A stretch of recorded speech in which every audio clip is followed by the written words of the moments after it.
Hello there! Ito ang ating next generation Ranger Raptor at ito ang mga upgrades na ginawa natin sa kanya. Unang-una, dito sa hood, makikita nyo, ayun, nag-upgrade tayo ng horns. Naka Bosch Europan na siya.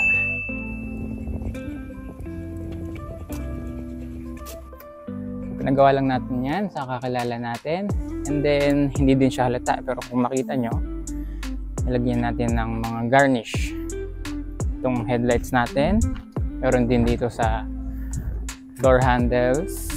Yan.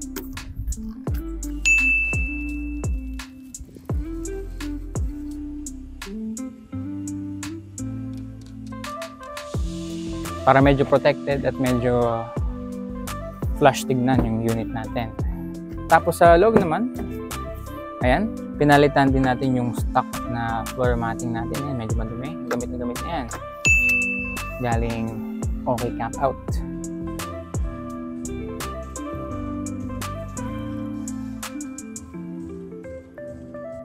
So mas maganda to kaysa dun sa stock kasi mas madali siyang linisin at hindi dumidikit yung mga dumi tulad ng mga buhangin. Then dito sa side naglagay din tayo ng naglagay din tayo nito na naka-Raptor ang pangalan para bagay sa Raptor natin para hindi tayo nababasa ng ulan tuwing magbubukas tayo ng bintana. Then of course, naglakay tayo ng roll bar sa likod. Actually, ngayon ko lang na-appreciate to kasi may handles din siya. So pag kunyari gusto nating tumambay sa likod, pwede kang humawak dito. Ayan. Kaso okay din kasi ang dami mong pwede i-sukwit dito. Ang downside lang is nalimitahan yung height space mo sa likod dahil doon. And of course, nalagay tayo dito. Ito, Supra na rolling siya. Bed cover. Ayan.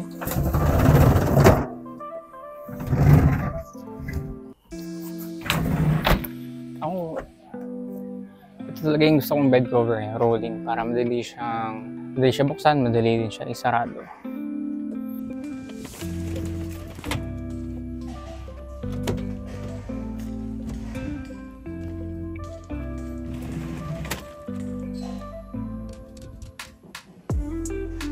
Then kung makikita niyo dito, ang Ranger Raptor ay walang step board, no? Kasi dahil sa body niya, nakaumbok, mataba, kaya daw hindi nila nilagyan ng step board unlike sa other Ranger units. So nagpalagay tayo dito.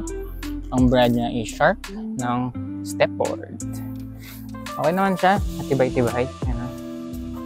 Nakailang gamit na din kami.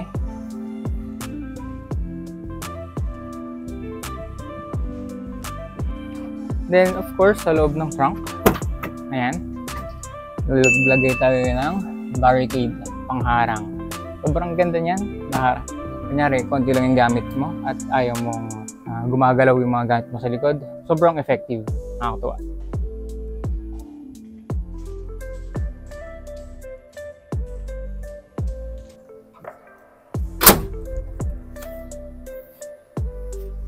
Then of course, kung makita nyo sa ilalim, ayan, nagpa-undercoating tayo. Kung makita nyo, hindi masyadong kita eh. Pero nagpa-undercoating tayo, wala nyo kung saan.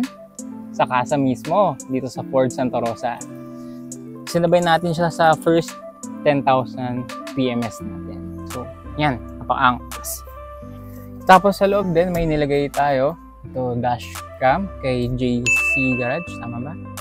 Pinalagay natin ito, 3-way dashcam, front, rear, and of course, the inside, yung talagang trip ko. Kita yung video, nakikita yung kung ano yung mga nangyari sa loob ng kotse.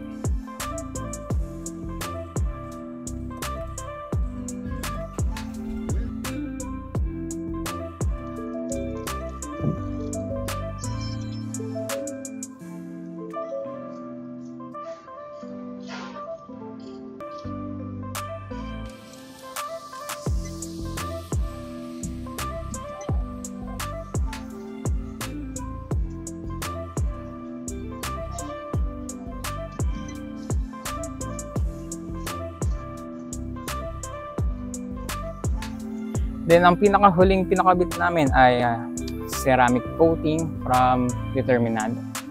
So ayun, yun ang mga upgrades natin sa Ranger Raptor natin, si Arthur. So yun lang, see you guys in the next video.